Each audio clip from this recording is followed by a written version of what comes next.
WhatsApp guys, आज हम देखने वाले हैं बांग्लादेश में तख्ता पलट साजिश का बड़ा खुलासा। आपको पता ही होगा भैया, वहां की जो वो है शेख हसीना, वो छोड़ के आ चुकी है देश। और उस पर मिर्जा गौरव सर का क्या कुछ कहना है, देखते हैं पूरी वीडियो। और बांग्लादेश का भाई इस टाइम पे तो बहुत बुरा हाल हो रहा है, तो चैनल पे तो प्लीज सब्सक्राइब, वीडियो कर दें लाइक। 1 2 3 गो। शेख हसीना भाग गई है।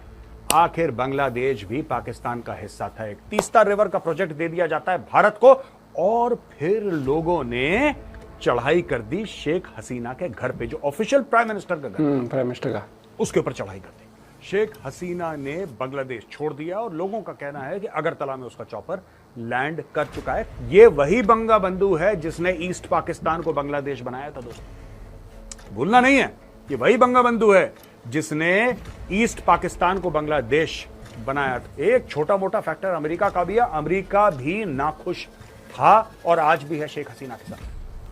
अमेरिका भी नाखुश था, लेकिन इसमें मोटा काम चीन का है। जय हिंद दोस्तों, मैं हूं मेजर गौरव आर्य और आप देख रहे हैं द चाणक्य डायलॉग। इस वीडियो को लाइक करिए, हमारे चैनल को सब्सक्राइब करिए, बेल आइकन दबाना बिल्कुल मत भूलिएगा। दोस्तों शेख हसीना भाग गई है। शेख हसीना ने बांग्लादेश छोड़ दिया और लोगों का कहना है कि अगरतला में उसका चॉपर लैंड कर चुका है कुछ समय पहले। जब तक आप ये वीडियो देखेंगे आपको आगे की भी खबर मिल चुकी होगी मेन स्ट्रीम मीडिया से, लेकिन वहां पे रिजर्वेशन यानी कि आरक्षण को लेकर बड़ी सारी प्रॉब्लम्स हो रही थी। लगभग 100 लोग, मोटा मोटी बता रहा हूं, लगभग 100 लोग मारे गए। और फिर लोगों ने चढ़ाई कर दी शेख हसीना के घर पे, जो ऑफिशियल प्राइम मिनिस्टर का घर था, उसके ऊपर चढ़ाई कर दी। और दोस्तों ये कुछ फोटोग्राफ्स हैं जिसमें आप देख सकते हैं किस तरीके से लोग उसके घर में जा रहे हैं, उसका फर्नीचर चोरी कर रहे हैं। आखिर बांग्लादेश भी पाकिस्तान का हिस्सा था। टाइम पे आपको याद होगा 9 मई को पाकिस्तानियों ने क्या करा था जब घुस गए थे कोर कमांडर लाहौर के घर में। उसके घर से भी उन्होंने कोरमा चुराया था, मोर चुराई थी, स्ट्रॉबेरी चुराए थे, सब्जी दाल चावल सब कुछ चुरा लिया था। वैसे ही बांग्लादेशियों ने शेख हसीना के घर में घुस के उसका फर्नीचर चुरा लिया, पता नहीं क्या क्या और चुरा। बड़ी बात हो गई है, सेम टू सेम। और यहां पे आप फोटोग्राफ देखिए कि बंगा बंधु, जिसको लोग कहते हैं बंगा बंधु, शेख मुजीबुर रहमान, उसकी मूर्ति के ऊपर एक बंदा चढ़ा हुआ है और हथौड़े से उसकी मूर्ति तोड़ रहा है। ये वही बंगा बंधु है जिसने ईस्ट पाकिस्तान को बांग्लादेश बनाया था। बांग्लादेश बनाया था, भूलना नहीं है, ये वही बंगा बंधु है जिसने ईस्ट पाकिस्तान को बांग्लादेश बनाया था। और एक जमाने में दोस्तों पाकिस्तानी फौज ने इसके परिवार की हत्या की साजिश करी थी और भारतीय सेना थी जो इनके पूरे परिवार को सेफली वहां से निकाल के इंडिया लेकर आई। अच्छा दोस्तों, ये तो होगी बैकग्राउंड स्टोरी। अब हुआ क्या है वहां पे? हुआ यह है कि लोग चले गए प्रधानमंत्री निवास के अंदर। ये चुपचाप भागी कार से, एक एयरफील्ड में गई, चॉपर पकड़ा, मिलिट्री का चॉपर, और मिलिट्री का चॉपर टक टक टक टक करके वो इंडिया में लैंड कर गया। वहां पे वकारुज्जमान कौन है? Chief of army staff of the Bangladesh army. उसने पूरे देश से खिताब करा, देश को एड्रेस करा और देश को यह बोला कि बॉस बहुत हो गया, it's too much, we are taking over, we take full responsibility. हमने सारी पॉलिटिकल पार्टी से बात कर ली है। लेकिन यह फौज का तख्ता पलट करना, क्या यह पहली बार हो रहा है बांग्लादेश में? नहीं दोस्तों, आपको पता है 1971 में बांग्लादेश बना था और जिसने बांग्लादेश बनाया, शेख मुजीबुर रहमान, इस फौज ने उसी मुजीबुर रहमान की हत्या कर दी थी। तो ये जो इसकी फौज की कारकर्दगी है, this is not new, this is not something that is new. मैं आपको पढ़ के बताता हूं और आपको इंटरेस्ट होगा, तब आपको समझ में आएगा ये सब हो क्यों रहा है बांग्लादेश में। ये देखो साहब, अब मैं पढ़ के ही बता देता हूं। आपको सामने लिखा हुआ है अगस्त 15 माफ करना 1975 को first major coup when Sheikh Mujibur Rahman was assassinated। दोस्तों इस पूरे कांड में 6 बांग्लादेश के अफसर मुलव्विस थे और इनमें से शामिल मेजर सैयद फारूक रहमान, मेजर खांडकर अब्दुल रशीद, इन दोनों ने मिलकर शेख मुजीबुर रहमान की हत्या करी, उसके परिवार को भी मार दिया। शेख रेहाना और शेख हसीना, ये दोनों बहनें बाहर थी। शेख हसीना आप जानते हैं जो अभी भागी है, ये भी बाहर थी, और शेख रेहाना इसकी बहन ये भी बाहर थी, इसलिए वो बच गए। पूरे खानदान को इन्होंने नस्ते नाबूद कर दिया और खांडेकर मुश्ताक अहमद राष्ट्रपति बन गया बांग्लादेश का। एक और कांड 1975 में Sheikh Ziaur Rahman appointed chief of army staff, और सितंबर में indemnity ordinance provided legal cover, उन्होंने यह भी कांड कर दिया। फिर दोस्तों नवंबर 3, 1975 में ब्रिगेडियर जनरल खालिद मुशर्रफ एक और आया। ये सारा का सारा 75 के कांड हैं। ये सारा का सारा 75 का कांड है। अगस्त में शुरू हुआ, नवंबर तक चलता चला आ रहा है। 3 नवंबर 1975 को ब्रिगेडियर जनरल खालिद मुशर्रफ ने फिर से एक कू करी, और जिन्होंने कू करी थी उन पर डबल कू कर दी। यानी कि जिन्होंने विद्रोह करा था, विद्रोहियों का भी बाप निकला, इन्होंने उसके खिलाफ विद्रोह कर दिया, leading to the death of 4 leaders and Ziaur Rahman house arrest. उस बंदे का कर दिया हाउस अरेस्ट। और 7 नवंबर को अनदर कू। अच्छा, यहां पे हफ्ते हफ्ते का, जैसे एक जमाने में चित्रहार आता था दोस्तों, वैसे बांग्लादेश में कूज होते थे। 7 नवंबर को another coup by left wing forces freed Ziaur Rahman, paving way to the presidency. तो आप समझ लो 3 नवंबर को ये जेल गया, 7 नवंबर को ये राष्ट्रपति बन गया उसी साल में। ठीक है जी। अच्छा, बाकी 1982 लेफ्टिनेंट जनरल इरशाद ने फिर एक पावर सीज कर लिया, फिर एक कू हो गया। फिर 2007 में लेफ्टिनेंट जनरल मोइन अहमद ने फिर एक कू करा, फिर उसने तख्ता पलट कर दिया। अच्छा, यहां पे दोस्तों बात यह है कि चीन का एक बहुत बड़ा हाथ है इस पूरे मैटर में। और चीन का क्या हाथ है? सबसे पहले तो शेख हसीना गई, हमने कवर करा था टीसीडी हिंदी में। शेख हसीना गई और शेख हसीना ने चाइना में जाके जो भी अपना काम करा, वहां पे उनको सिग्नल गड़बड़ दिखाई दिए। देखा कि वो प्रोटोकॉल नहीं मिल रहा उनको, उन्होंने देखा वो इज्जत नहीं मिल रही। और जो पैसा देने की बात करी थी चीन ने अपने हाथ भी पीछे कर लिए। चीन ने अपने हाथ पीछे चीन पे भरोसा नहीं और चीन ने अपने हाथ पीछे करने के बाद चाइना ने कुछ 5 अरब की बात हुई थी, कुछ 100 मिलियन में रफा दफा करने की कोशिश करी और उनको प्रोटोकॉल नहीं मिला, उनको बुरा लगा, वो वापस आ गई। वहां पे साथ ही साथ सारा गेम चल रहा है कि तीस्ता रिवर का प्रोजेक्ट दे दिया जाता है भारत को, और वो खुले कहती हैं शेख हसीना कि चीन को ये नहीं देना है। इसके अलावा दोस्तों मोंगला पोर्ट का प्रोजेक्ट भी चाइना को जाना था, चाइना को नहीं गया, रड़क गए ना वो भी। बीच में अडानी 10,000 मेगावाट बिजली बांग्लादेश को सप्लाई करता है।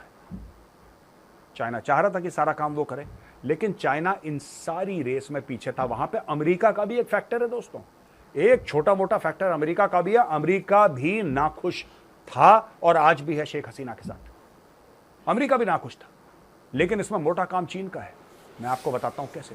शेख हसीना के कुछ लॉयल मिलिट्री ऑफिसर्स लगातार शिकायत कर रहे थे चाइना से कि भाईजान, जो हमने आपसे हवाई जहाज खरीदे हैं, जो हमने आपसे शिप्स खरीदे हैं, जो हमने आपसे वेपन्स खरीदे हैं, आर्टिलरी खरीदी है, राइफल्स खरीदी हैं, वो सब कबाड़ा हैं। That's all bloody junk, they don't fire. आपका हथियार चलता ही नहीं है, वो हथियार किस काम का? और जब उन्होंने बोला कि आप इसको ठीक करके दीजिए, चीन ने बोला और पैसा चाहिए, और पैसा लाओ तब हम देंगे। तो ये तनाव और तकरार की स्थिति बनती चली गई। वहां पे जो रिजर्वेशन की बात थी दोस्तों, पीछे की कहानी ये है कि रिजर्वेशन की बात थी। ये मुख्य तौर पे रिजर्वेशन किसको दिया था? ये मुख्य तौर पर रिजर्वेशन जो मुक्ति बाहिनी थे, जो शेख मुजीबुर रहमान के साथ थे, जिन लोगों ने बांग्लादेश के लिए हथियार उठाए और अपनी गर्दनों को, अपने माथे को संगीन के ऊपर रखा, तलवारें अपनी गर्दन पे रखी और देश के नाम पे मर मिटे, उनके बच्चों को रिजर्वेशन देने की बात थी बांग्लादेश में कि भाई उनके बच्चों के लिए कुछ बढ़िया करा जाए। यहां पे स्टूडेंट जो थे वो दुखी हो गए रिजर्वेशन आज से। ये रिजर्वेशन आज से है जो आज दुखी हो रहे हैं। ओ भाई, ये बहुत पहले की बात है और पहले भी इसके ऊपर प्रोटेस्ट हुए थे, लेकिन छुटपुट लाठीचार्ज हुआ है, 2-4 टीयर गैस के शेल्स फायर हुए, हवाई फायरिंग करी, सब वापस। ये इतना बड़ा हो कैसे गया मामला? ये इतना बड़ा मामला कैसे हुआ कि पूरा हुजूम का हुजूम घुस गया प्रधानमंत्री निवास के अंदर और वहां से सब कुछ चीजें चोरी कर दी। यहां पे गाड़ी में ये भागती हैं, हेलीपैड में जाती हैं, मिलिट्री का हेलीकॉप्टर लेके इंडिया। भाई साहब, इतना आसान है? ये इतना आसान है? आपको लग रहा है ये बिल्कुल कोई मालपुआ जो खा गया? आर्मी दूर दूर तक मैन्युफैक्चर करा गया। ये जो पूरा प्रोटेस्ट है दोस्तों, ये ऑर्गेनिक नहीं है। This is not an organic protest. ये बाहर से, ठीक है, सारे के सारे जो इसके फैक्टर्स थे, मैं मना नहीं कर रहा, all the factors that are there are local. चाहे वो रिजर्वेशन का मामला हो, चाहे heavy handedness of the government हो, चाहे गवर्नमेंट का है शूट एट साइट, चाहे स्टूडेंट से ना बात करनी। ये जो पूरा स्टूडेंट्स का मामला है, नया नहीं है। जो बांग्लादेश भी बनाया था, शुरू में जो स्ट्रगल हुआ था दोस्तों 1948 में, मोहम्मद अली जिन्ना जाता है ढाका। मोहम्मद अली जिन्ना जाता है ढाका, वहां पे सबके सामने यह फरमाइश करता है कि साहब पूरे पाकिस्तान में उर्दू बोली जाएगी। जब उसके सामने उसकी हैकलिंग हुई थी जिन्ना की, वो भी बांग्लादेश के स्टूडेंट्स ने करी थी दोस्तों। जब 1 यूनिट प्लान आयूब खान ने बोला कि नहीं 1 यूनिट प्लान होगा और पूरा सब लोग उर्दू बोलेंगे, और उसके बाद जो बांग्लादेश में जितना भी कांड हुआ, इंक्लूडिंग दैट इलेक्शन जिसमें शेख मुजीबुर रहमान को एब्सोल्यूट मेजॉरिटी मिली थी और जुल्फिकार अली भुट्टो ने मना कर दिया था कि नहीं जाओ, आपको नहीं बनाते हम प्रधानमंत्री पाकिस्तान का, उसके बाद जो फसाद हुए थे वो भी स्टूडेंट्स ने करे थे। तो स्टूडेंट पॉलिटिक्स जो है दोस्तों, ये 1947 से जब वो ईस्ट पाकिस्तान था तब से ये स्टूडेंट पॉलिटिक्स चलती चली आ रही है लगातार दर लगातार। आगे चल के क्या होगा नोबडी नोज, हमें नहीं पता आगे चल के क्या होगा दोस्तों, लेकिन इतनी बात तय है कि Sheikh Hasina she is now in her 70s, उनका मैटर खत्म हो गया। लेकिन एक और चैप्टर मैं आपको बताता चलूं ये वीडियो खत्म करने से पहले दोस्तों, तब भी ताकतें थी जो शेख मुजीबुर रहमान के खिलाफ खड़ी थी, वो ताकतें थी जमातुल इस्लामी की, वो जमात की ताकतें थी जो पाकिस्तान की लॉयल थी, जो रेडिकल इस्लामिस्ट थी, जो मौदूदी का जो नजरिया था उसको मानती थी। वो ताकतें आज भी बांग्लादेश में हैं। वो वही ताकतें हैं जमाते इस्लामी से मोटिवेटेड, जो ब्लॉगर्स की गर्दनें काटती हैं, जो वायलेंस करती हैं माइनॉरिटीज के खिलाफ। These are the same people, and the same people are now slowly and slowly clawing their way back to power। दोबारा गद्दी पे बैठने वाले हैं। आज का वीडियो इतना ही, मैंने सोचा कि जल्दी से आपको एक खबर दे दूं, क्योंकि ये खबर हर घंटे बदलेगी दोस्तों। आप भी टेलीविजन देखते रहिएगा, और अगर मोटी खबर आती है तो कल फिर हम इसी टॉपिक को उठाएंगे। Thank you for watching this video. अगर वीडियो पसंद आए तो इस वीडियो को लाइक करिए, हमारे चैनल को सब्सक्राइब करिए, बेल आइकन दबाना बिल्कुल मत भूलिएगा। जय हिंद, वंदे मातरम, भारत माता की जय। जिस देश में चीन इस तरीके से घुस गया है ना, इंटरफेरेंस है, वो चीज भी है। लेकिन अभी यहाँ पर ना देखो, इनका जो होगा वो ठीक है, लेकिन हमें सबसे पहले है कि हमारी बॉर्डर सिक्योरिटी। ये कहा जा रहा है कि 1 करोड़ लोग किसी भी तरीके से रेफ्यूजी लेने इंडिया में आ सकते हैं, तो गवर्नमेंट को बहुत प्लान रहना पड़ेगा भाई एकदम से कि कोई भी घुसपैठ ना हो पाए। भी हमने ऑलरेडी इतनी वीडियोस देखी हैं, क्योंकि अगर हम कुछ करके कितने आ रहे हैं, किसी को भी अगर हम असाइलम भी देंगे तो प्लान तरीके से होना चाहिए, इस तरीके से नहीं होना चाहिए घुसपैठ अगर ऐसे घुस जाएंगे। दूसरी बात एक आती है, वहां पर जो माइनॉरिटीज हिंदूज हैं उनके साथ बहुत बुरा व्यवहार हो रहा है इस टाइम पर भाई साहब, बहुत बुरे तरीके से। चाहे वो मंदिर नष्ट करे जा रहे हैं, वहां पर घरों में उनके मतलब बहुत बुरा हाल मचाया जा रहा है। तो सबसे बड़ी दिक्कत आ रही है कि जो माइनॉरिटीज है वहां पर, उनके लिए, खासकर हिंदूज के लिए वहां पर इशू बन रहा है। और देखते हैं गवर्नमेंट इसमें क्या कुछ फैसला लेती है। जैसे पता है एक टाइम पे आके फिर वजह से पाकिस्तान में ये सब होता था, वहीं के लोग कर रहे थे जो भी है, उसको कर दिया ना साइड, अब कोई नहीं पूछता ना वहां पे कोई जाने के लिए।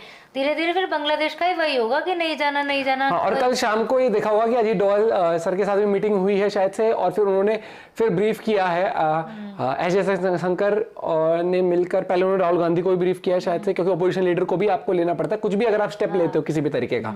तो अभी बहुत कुछ डेवलपमेंट होगी, और आगे क्या कुछ होता है भाई, अभी बांग्लादेश का फ्यूचर तो आगे जाके बनी जाएगा। लेकिन जिस भी तरीके से अब क्या वहां की मानसिकता रहती है, वो बहुत बड़ा मेजर फैक्टर रहेगा।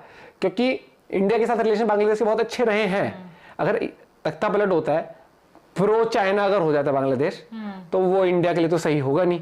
और भाई यही वाली बात है कि इतने बड़े लेवल पर हो गया, आर्मी ने कुछ इंटरफेरेंस नहीं करी, तो आर्मी भी इन्वॉल्व थी। श्रीलंका का भी कुछ टाइम पहले ऐसे हाल हुआ था, याद है? प्रेसिडेंट के हाउस में घुस गए थे, स्विमिंग कर रहे हैं वहां पर। पाकिस्तान में ये चीज पाकिस्तान में हुई थी, मैं ये तो बोल रही थी श्रीलंका में हुआ था पहले ये हाल। आप भी अपना पॉइंट ऑफ व्यू शेयर कर सकते हो। मिलते हैं वीडियो के साथ, बाय बाय, टेक केयर।